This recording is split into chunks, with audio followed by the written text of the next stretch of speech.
Sebelum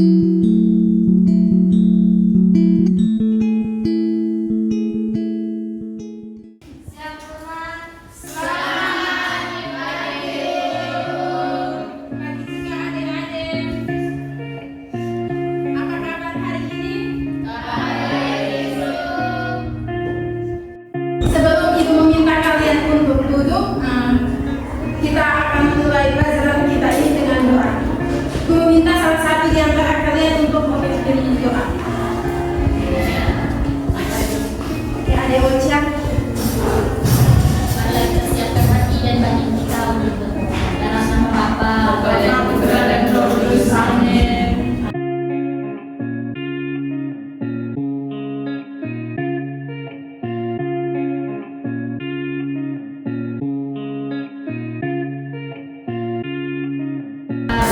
Putra dan Roh Kudus. Amin. Terima kasih Ade Ocha.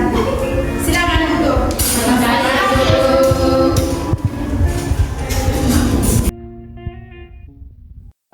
Baik adik-adik, materi pertemuan kita pada minggu ini tentang keluhuran manusia sebagai citra Allah. Ada yang tahu arti dari kata keluhuran? Baik adik Ina. Arti dari kata keluhuran itu nilai penghargaan. Ada yang lain?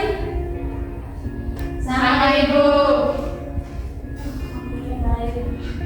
Jadi arti dari kata keluhuran itu dia mengandung nilai-nilai penghargaan seperti contohnya kasih, kebaikan, keadilan, kejujuran.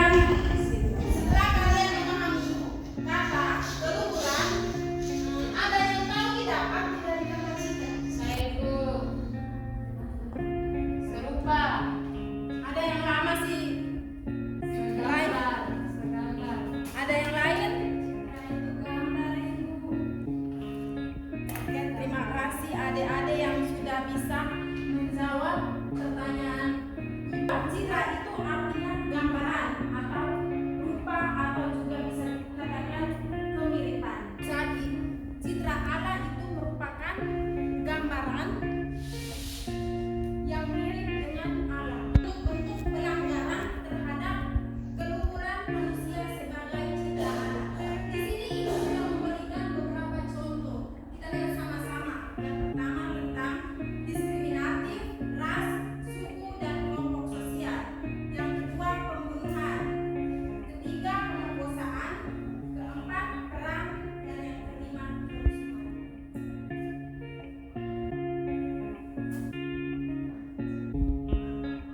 Adik-adik, setelah kita memahami konsep dari keluhuran manusia sebagai citra Allah, yang berikut kita akan pendalaman kitab suci.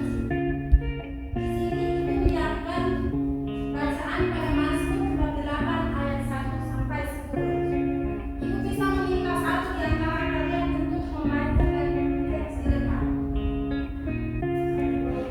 Baik, kepada adik Ridwan, silakan. Manusia dunia sebagai makhluk mulia.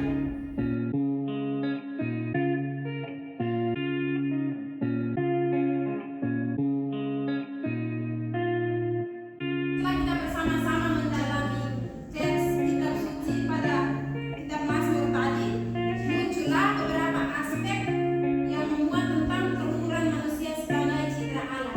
Yang pertama, akal budi.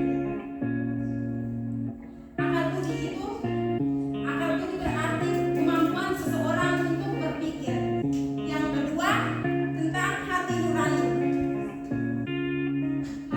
Hati nurani merupakan kesadaran moral yang memandu manusia untuk membedakan mana yang baik atau juga mana yang tidak baik. Yang ketiga, kehendak bebas.